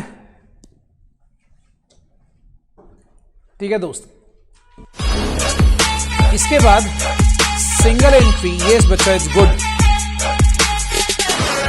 अब मुद्दा यह है भाई कि सिंगल एंट्री कितने टाइप्स की होती है।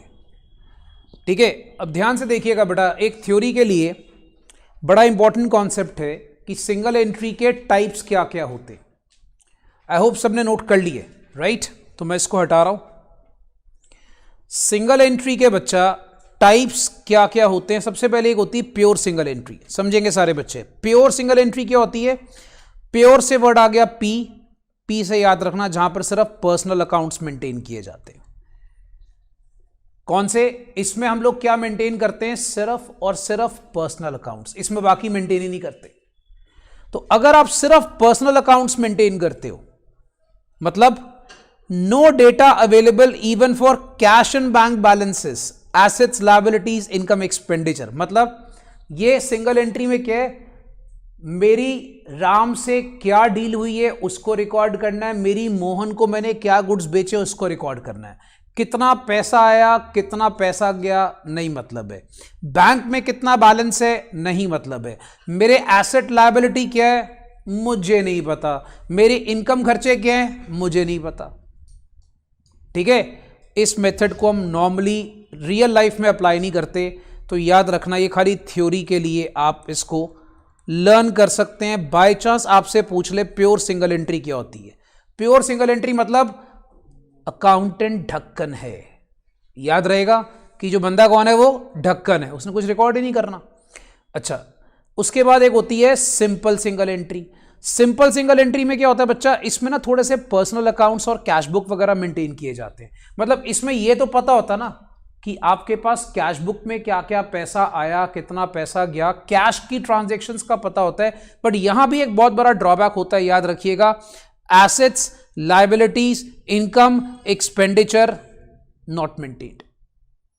ठीक है, तो यहां पर हम लोग क्या करते हैं? कैश बुक से पर्सनल अकाउंट्स में मेंटेन करते हैं। और याद रखना, अगर कैश बुक से कोई ट्रांजैक्शंस होगी जो रियल या नॉमिनल होगी उसमें भी नहीं डालते।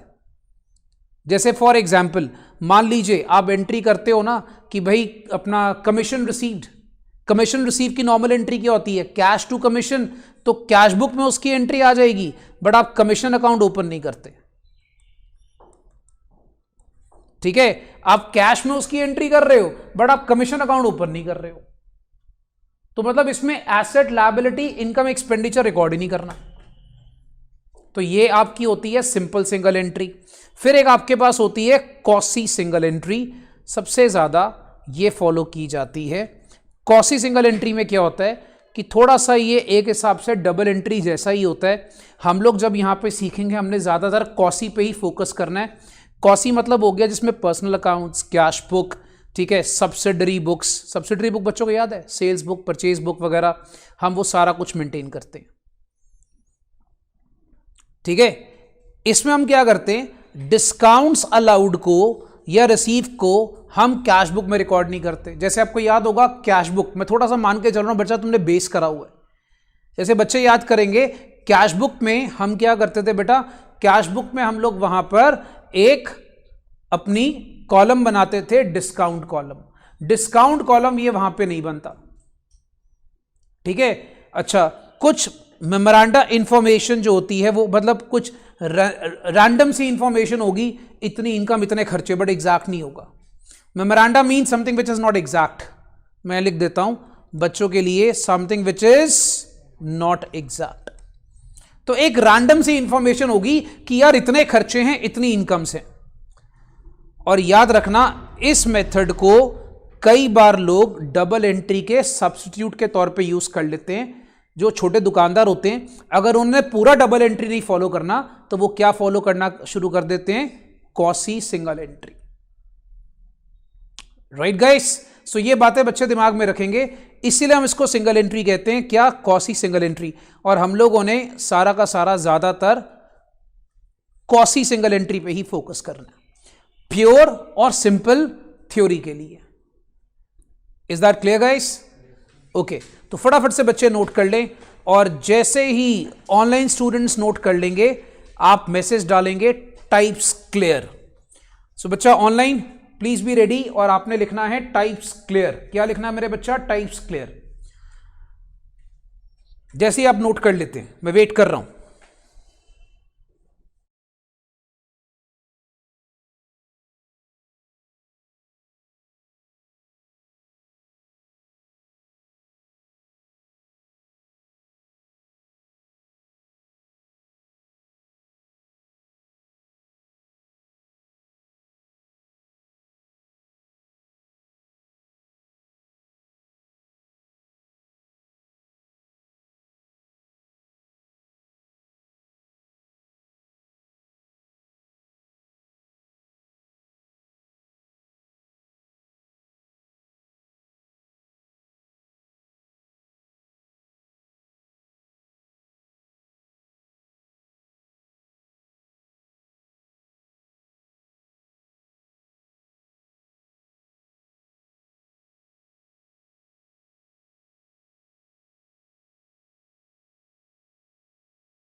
ओके, लाइक संजम, बेटा कॉसी सिंगल एंट्री क्या होती है, मैं आपको थोड़ा फिर से बता देता हूं, if you have a problem. बच्चा quasi is very very simple, याद रखिएगा।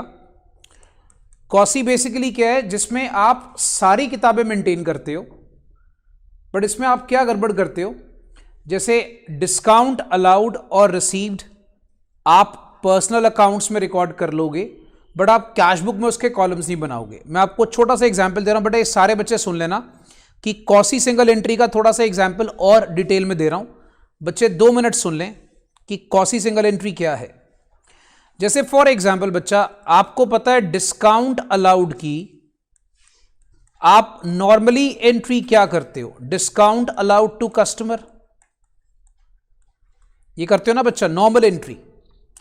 डिस्काउंट अलाउड टू कस्टमर की आप एंट्री कर लोगे, बट जब कैश बुक की बारी आती है, कैश बुक में एक डिस्काउंट कॉलम होता है, वहां पर आप डिस्काउंट कॉलम नहीं बना रहे हो। तो यह भी आपका एक तरह से इनकंप्लीट सिस्टम है अकाउंटिंग का।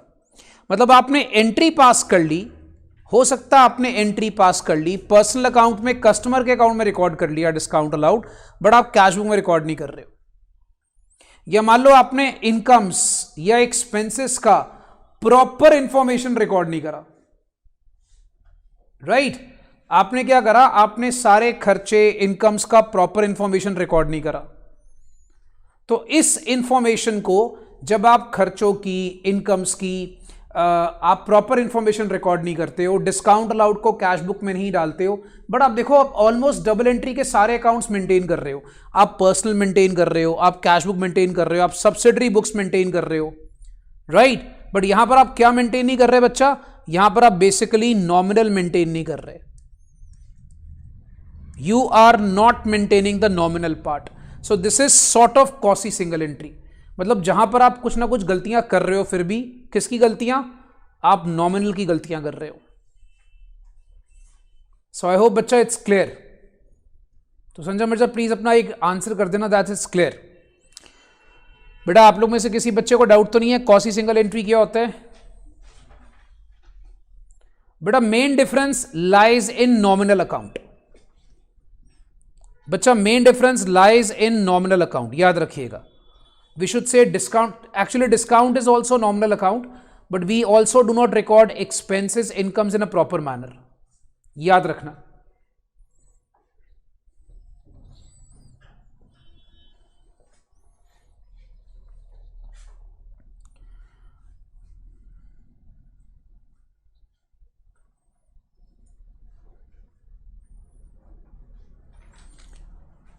Guys anybody from offline? किसी बच्चे को डाउट है बेटा? जो बच्चे मेरे सामने बैठे हैं, great, very good, very good. बच्चा ऑनलाइन स्टूडेंट्स एक बार अपना मैसेज डाल दें, types clear.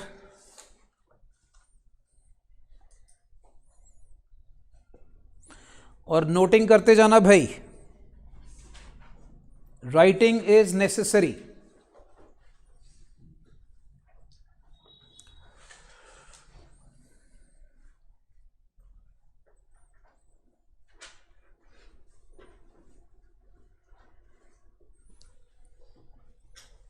Is it done guys? चलिए ग्रेट। तो सिंगल एंट्री का सारांश क्या है? हमने सारा मीनिंग सीखा, टाइप सीखे। अब इसका सारांश क्या है सुनिए। सिंगल एंट्री सिस्टम का हमने एक सारांश सीखना है। सारांश मतलब क्या हो गया बेटा? इसका एक समरी क्या है? कुछ ट्रांजैक्शंस के दोनों एस्पेक्ट रिकॉर्ड होते हैं। जैसे फॉर एग्जांपल आपका कैश आ गया डेटर से, आप उसने दोनों रिकॉर्ड कर रहे हो, ठीक है। सिंगल एंट्री में क्या होता है? जैसे आपने कैश आया डेटर से, तो यहां पर आप क्या कर रहे हो? आप रियल की भी रिकॉर्डिंग कर रहे हो, आप पर्सनल की भी रिकॉर्डिंग कर रहे हो। चलो, कुछ ट्रांजैक्शन के सिर्फ एक एस्पेक्ट रिकॉर्ड होते हैं। जैसे फॉर एग्जांपल आपने कैश सेल्स करी, तो एंट्री होती है कैश टू सेल्स। आपने कैश में रिकॉर्डिंग कर दी, सेल्स को रिकॉर्ड नहीं करा, ठीक है। तो सिंगल एंट्री है क्या? सिंगल एंट्री का सारांश क्या है कि भाई हो सकता है दोनों रिकॉर्ड करे हो सकता है आपने एक रिकॉर्ड करे हो सकता है आपने कोई रिकॉर्ड ना करा हो। जैसे फॉर एग्जांपल आप प्रोविजन क्रिएट करते हो, तो नॉर्मली एंट्री क्या होती है? PL to provision for doubtful debts. यही करते हो ना बेटा? PL to provision for doubtful debts entry करते हो। पीएल बनाते हो आप सिंगल एंट्री में? नहीं, आप प्रॉपर पीएल बनाते ही नहीं हो। प्रॉपर पीएल तो बच्चा तुम सिंगल एंट्री में बनाते ही नहीं हो, तो फिर तुम ये एंट्री कर रहे हो? नहीं, तुम इसका एंट्री का कोई एस्पेक्ट नहीं पास कर रहे। तो याद रखना, ये मैंने कुछ एग्जाम्पल दिए हैं थ्योरी के अंदर कि सिंगल एंट्री के अंदर ट्रांजैक्शंस तीनों टाइप्स की हो सकती है। नंबर 1, जिस ट्रांजैक्शन के दोनों एस्पेक्ट रिकॉर्ड करे। बहुत सारी ऐसी ट्रांजैक्शन है जो रियल और पर्सनल इन्वॉल्व करती है, तो रियल पर्सनल हो सकता है हम दोनों रिकॉर्ड कर रहे हैं। नंबर 2, हो सकता हम सेल रिकॉर्ड नहीं कर रहे या परचेज रिकॉर्ड नहीं कर रहे, बट उसका रियल वाला पार्ट रिकॉर्ड कर रहे हैं। हो सकता हम ट्रांजैक्शन के तीनों पार्ट रिकॉर्ड नहीं कर रहे, तो सिंगल एंट्री में तीनों में से कोई भी ट्रांजैक्शन आ सकती है, राइट? एनी वन, ये क्या है? Both, any one and none. Basically क्या है? जैसे आपको याद होगा फाउंडेशन में ऑप्शन नहीं होती थी, बोथ, ये बोथ आ गई, ये क्या आ गई? एनी वन, और ये क्या आ गई? नन। एक हिसाब से ये चीज है। तो ये सिंगल एंट्री का सारांश है, राइट गाइस? चलिए इसको नोट कर लें सारे बच्चे please.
So I hope it's done by everyone. हो गया बच्चा नोट सबका? चलिए, दैट्स ग्रेट। चलिए, दैट्स एब्सोल्युटली ग्रेट।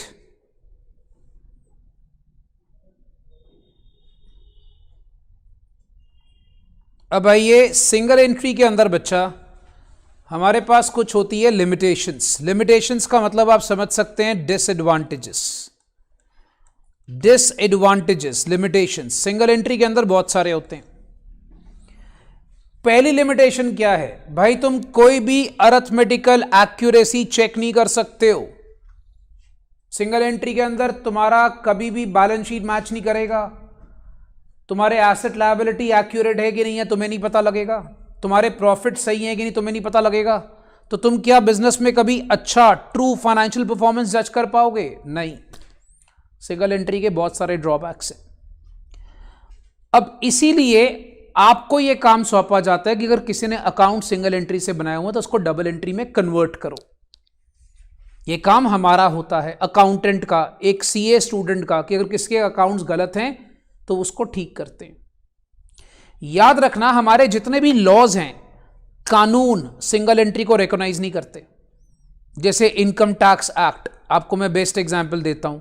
कोई बंदा सिंगल एंट्री के अकाउंट्स बनाकर इनकम टैक्स एक्ट के अंदर जाकर अपनी रिटर्न फाइल करने जाएगा। आपको पता है रिटर्न फाइल होती है इनकम टैक्स के अंदर, सारे बच्चों को थोड़ी सी नॉलेज होगी, हर साल रिटर्न फाइल होती है। तो आपका इनकम टैक्स के अकॉर्डिंगली आपके अकाउंट्स वैलिड नहीं माने जाएंगे। बोलेंगे नहीं भाई, इट इज नॉट रिकॉग्नाइज्ड। ठीक है, कोई भी चार्टर्ड अकाउंटेंट आपके अकाउंट्स को ऑडिट नहीं करेगा। ऑडिट मतलब उसको चेक नहीं करेगा, उसको वेरीफाई नहीं करेगा, उस पर अपने साइन नहीं करेगा, क्योंकि सीए के साइन अकाउंट्स की ऑडिट की ऑथेंटिकेशन होती है। सीए के साइंस बताते हैं भाई आपको, मतलब आप लोग के सिग्नेचर इन फ्यूचर क्या होंगे कि भाई हमारे जो है सिग्नेचर लग गए, मतलब accounts are authenticated. So audit भी नहीं होता। और याद रखना, फ्रॉड डिटेक्ट करना इज वेरी वेरी डिफिकल्ट। तो सिंपल सा फंडा है दोस्त, एक्यूरेसी भी नहीं होती, परफॉर्मेंस भी चेक नहीं कर पाते, लॉज इसको रिकॉग्नाइज नहीं करते हैं। याद रखिएगा, ऑडिट पॉसिबल नहीं है, और फ्रॉड तो भाई हम इसमें कैलकुलेट कर ही नहीं पाते। सो ये कुछ बहुत बड़े डिसएडवांटेजेस हैं जो सिंगल एंट्री के अंदर फॉलो किए जाते हैं। आई होप सबने नोट कर लिए होंगे। बेटा ऑनलाइन स्टूडेंट्स, अगर आपने नोट कर लिए तो मैं आगे चलता हूं। सारे बच्चे बता देना बेटा, सबने नोट कर लिए? ठीक है भाई। तो ये हमारे 5 ड्रॉबैक्स हैं सिंगल एंट्री के अंदर, सारे बच्चे याद रखिएगा। I hope online you have also done it. Okay, अब एक मुद्दा आता है, सर डबल एंट्री और सिंगल एंट्री में फर्क क्या है? 2 मिनट बच्चे सुने मेरी बात को, मैं आपको एक्सप्लेन कर दूंगा, फिर आपको नोट करने का टाइम मिलेगा। तो आप 1 मिनट सुन लें, क्योंकि देखो थ्योरी है, थ्योरी अगर सुन के लिख लोगे तो जल्दी समझ में आ जाएगी, राइट? तो अगर हम सपोज कर लीजिए थ्योरी को पहले सुन लें और फिर लिख लें तो जल्दी समझ में आती है। तो पहले 2 मिनट सुन लें। फंडा क्या है कि it is based on certain principle and assumptions. अभी मुझे कहने की जरूरत नहीं बच्चा कि accounts is based on principle and assumptions. Accounts में बहुत सारे प्रिंसिपल्स होते हैं, बट हमने पढ़ा हुआ है। सिंगल एंट्री में ऐसा कोई प्रिंसिपल नहीं है। सिंगल एंट्री में अपना मालिक हम खुद हैं, मतलब जैसे मर्जी आती बना लो। इसमें दोनों एस्पेक्ट ट्रांजैक्शन के रिकॉर्ड किए जाते हैं, इसमें दोनों एस्पेक्ट ट्रांजैक्शन के रिकॉर्ड नहीं किए जाते सिंगल एंट्री के अंदर। इसमें हम हर तरह के अकाउंट्स की चर्चा करते हैं, नॉमिनल, रियल, पर्सनल। इसमें हम सिर्फ कैश और पर्सनल पे ज्यादा फोकस करते हैं। आपको मैंने बताया था नॉमिनल नॉर्मली इग्नोर किया जाता है। मैंने कॉसी सिंगल एंट्री का एग्जांपल दिया था ना अभी, तो कॉसी में ज्यादा क्या होता है, नॉमिनल को इग्नोर किया जाता है। इसमें हम ट्रायल बैलेंस बनाते हैं डबल एंट्री में, हाँ जी सर बनाते हैं, बट इसमें मेरे भाई ट्रायल बैलेंस बनाते नहीं। ट्रायल बैलेंस नहीं बनाते तो अकाउंट्स की एक्यूरेसी चेक कर पाओगे? नहीं कर पाओगे। अच्छा, फिर उसके बाद क्या हम इसमें ट्रू प्रॉफिट लॉस को हम डिटरमाइन कर सकते हैं? यस मेरे बच्चा, हम ट्रू प्रॉफिट लॉस को डिटरमाइन कर सकते हैं, बट इसमें सिर्फ एस्टिमेटेड प्रॉफिट लॉस को डिटरमाइन किया जाता है। मैं बिल्कुल बेसिक से पकड़ रहा हूं इस चीज को, चैप्टर को। आप देखोगे मैं बिल्कुल बेस पे जा रहा हूं। ये सारी चीजें मैं बता चुका हूं, मैं फिर आपको लिखवाऊंगा, क्योंकि एक बार अच्छे से बेस इसका क्लियर कर लो, बहुत जरूरी है। इसमें ट्रू फाइनेंशियल पोजीशन आप बैलेंस शीट से डिटरमाइन करते हो, इसमें बैलेंस शीट बनती नहीं है प्रॉपर तरीके से, तो ट्रू फाइनेंशियल पोजीशन कहां से पता लगेगी? फिर इसको हम आमतौर पे सब लोग यूज करते हैं, इसको नॉर्मली छोटे दुकानदार यूज करते हैं। सिंगल एंट्री कौन यूज करता है? Small traders. डबल एंट्री को सरकार रिकॉग्नाइज करती है, इसको सरकार रिकॉग्नाइज्ड नहीं करती। इजी? ठीक है, तो बच्चे बेटा नोट करने के बाद ये था थ्योरी इस चैप्टर का। अब इसके बाद आएगा प्रैक्टिकल। सर इस चैप्टर में थ्योरी इतनी, बस बच्चा इतनी ही थ्योरी है इस चैप्टर में। और आज की हमारी पहली क्लास सिर्फ सिंगल एंट्री का इंट्रोडक्शन ही थी, प्रैक्टिकल हम करेंगे कल, याद रखिएगा। आज हम प्रैक्टिकल नहीं स्टार्ट करेंगे, प्रैक्टिकल हम करेंगे अगली क्लास में, that is tomorrow. First class introduction to theory, ठीक है। और जो मैंने आज आपको 10 कमांडमेंट्स बताए बच्चा, उसको जरा लिख लेना अच्छे से और बच्चे अच्छे से उसको फॉलो करना शुरू कर देना। स्टार्ट मेकिंग योर प्लान्स अभी से, क्योंकि अभी से प्लान कर लोगे तो आपके पास लास्ट में काफी अच्छा खासा टाइम बच जाएगा। तो once you noted, online students please write down that everything is clear, because this was the first class of theory. So please इसमें मेंशन कर दे बच्चा दैट एवरीथिंग इज क्लियर।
बच्चा आज का टारगेट क्या रहेगा? ये सारी थ्योरी को रिवाइज करना है।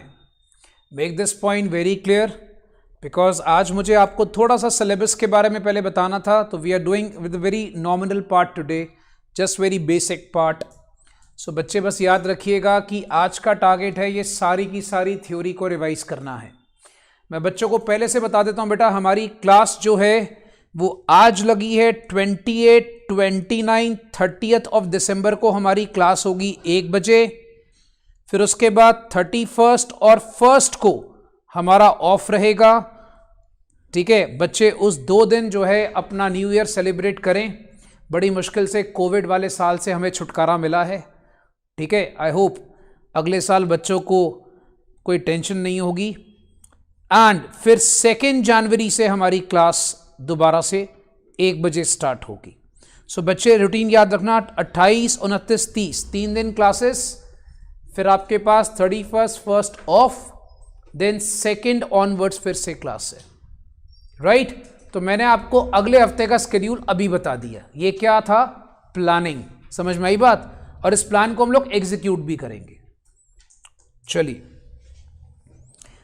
आई होप बच्चा सबने नोट कर लिया है।